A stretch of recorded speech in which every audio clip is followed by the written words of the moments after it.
జగన్మోహన్ రెడ్డి అసెంబ్లీకి ఎందుకు వెళ్ళడం లేదో రాష్ట్రంలో చాలామంది కూడా చర్చించుకుంటుంటారు. కొంతమంది ఆయన వెళ్ళటం మంచిదంటారు, కొంతమంది వెళ్ళకపోవడమే మంచిది అని అంటారు. కానీ జగన్మోహన్ రెడ్డి అసెంబ్లీకి ఎందుకు వెళ్ళడం లేదో, ఆయన ఇచ్చిన రిప్లై ఎలా ఉందో ఒక్కసారి ఈ వీడియోలో చూడండి. అసెంబ్లీ సమావేశాలకు హాజరు కాకపోతే చట్టం తన పని తాను చేసుకోబోతుందంటూ స్పీకర్ గారు కామెంట్ చేశారు. ఒకవేళ మీరు ఇట్లానే అసెంబ్లీ సమావేశాలకు హాజరు కాకపోతే డిస్క్వాలిఫై అయ్యే అవకాశం ఉందనేది కూడా జరుగుతున్నటువంటి చర్చ. అల్టిమేట్గా అదే దుర్గా నేను చెప్పేసి, అల్టిమేట్గా తప్పెక్కడ జరుగుతూ ఉంది.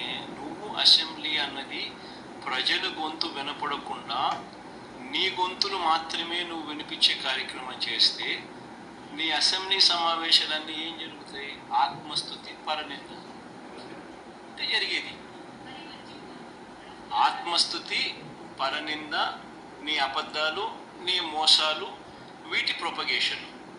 ఎవడు మాట్లాడేది ఉండదు, ఎవడు అడిగేది ఉండదు, ఎవడు చెప్పేది ఉండదు. అంతా నువ్వే బౌలరు, నువ్వే బ్యాట్స్మెన్ను, నువ్వే వికెట్ కీపరు, నువ్వే ప్లేయరు, నువ్వే కీపరు, నువ్వే ఫీల్డరు. నీ సమస్య ఏముంది? అన్నీ నువ్వే. ప్రతిపక్షం అన్నది అసెంబ్లీ జరుపుకోవాలన్నది ప్రభుత్వానికి ఉండాలి. ప్రతిపక్ష వాయిస్ వినిపించాలి, వినబడాలి అని ప్రభుత్వానికి ఉండాలి. వినపడితేనే నేను కరెక్షన్స్ చేసుకుంటాను అన్న ధ్యాస ప్రభుత్వం నడిపే వాళ్ళకు ఉండాలి. ఎప్పుడైనా కూడా ప్రభుత్వం నడిపే వాళ్ళు they should be open to correction. If they are not open to correction then you would never learn the mistakes.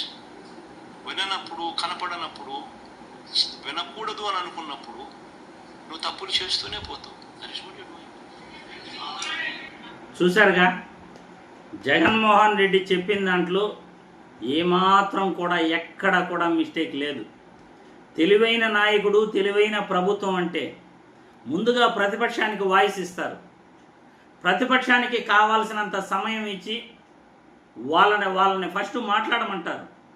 వాళ్ళు ఏం మాట్లాడతారో మనలో ఉన్న మిస్టేక్స్ని తెలుసుకునే ప్రయత్నం చేస్తాడు తెలివైన నాయకుడు. తెలివిలేని నాయకులు ఏం చేస్తారంటే ప్రతిపక్షం ఉండకూడదు అనుకుంటారు, ప్రతిపక్ష వాయిస్ వినపడకూడదు అనుకుంటారు, ప్రతిపక్షాన్ని వెనకాల బ్యాక్ బెంచ్లో కూర్చొని పెట్టాలి అనుకుంటారు. అవి వాళ్ళు చేసే పని, తెలివిలేని వాళ్ళు చేసే పని ఇదంతా కూడా.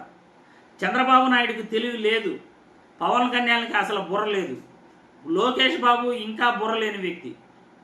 ఎందుకంటే ప్రతిపక్షం ఎప్పుడైతే గట్టిగా ప్రజా సమస్యలపై నిలదీస్తుందో కరెక్షన్ చేసుకునే విసులుబాటు ప్రభుత్వానికి ఉంటుంది.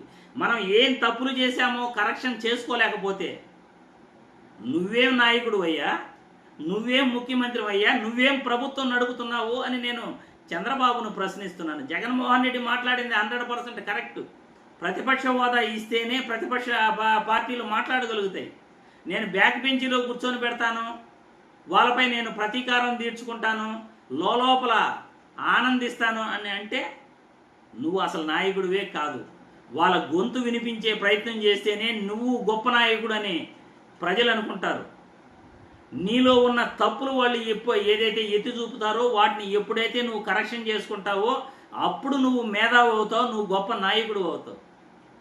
అలా కాకుండా ప్రతిపక్షాన్ని లేకుండా చేస్తాను, మీకు 11 సీట్లే వచ్చాయి అంటే మీకు 39% ఓటింగ్ వచ్చింది, 40% జగన్మోహన్ రెడ్డికి వచ్చింది. మీరు 3 పార్టీలు కలిసి ఎన్నికలకు వెళ్ళారు. అసలు ఎన్నికల్లో మీరు గెలవలేదు అని ఈరోజు ప్రజలంతా బాహాటంగా చర్చించుకుంటున్నారు. దాన్ని నిరూపించండి, చూస్తాం. మీరు గెలవలేదు అని ప్రజలు అంటున్నారు, ఈవీఎంలతో మీరు ముఖ్యమంత్రి అయ్యారు అంటున్నారు. అది నిజం కాకపోతే కేంద్ర ఎన్నికల సంఘాన్ని పిలిపించి ప్రజల డౌట్లు క్లారిఫై చేయండి. ఈవీఎంలలో బ్యాటరీ ఎందుకు పెరిగిందో చూపించండి. మీరు ఈరోజు ముఖ్యమంత్రిగా ప్రతిపక్షానికి అవకాశం ఇవ్వాలి, ప్రతిపక్ష హోదా ఇవ్వాలి, ప్రజా సమస్యల పట్ల వాళ్ళని మాట్లాడమని ఆహ్వానించాలి. అయ్యా జగన్మోహన్ రెడ్డి రండి, మీకు ప్రతిపక్ష హోదా ఇస్తాం, ప్రజా సమస్యలపై మీరు ఏం మాట్లాడతారో వింటాం రండి అని వెల్కమ్ చెప్పాలి. అలా వెల్కమ్ చెప్పని మీది ఒక ప్రభుత్వం, మీరు ఒక నాయకుడు, మీరు ఒక ముఖ్యమంత్రి అని ప్రజలు నవ్వుకుంటున్నారు మిమ్మల్ని.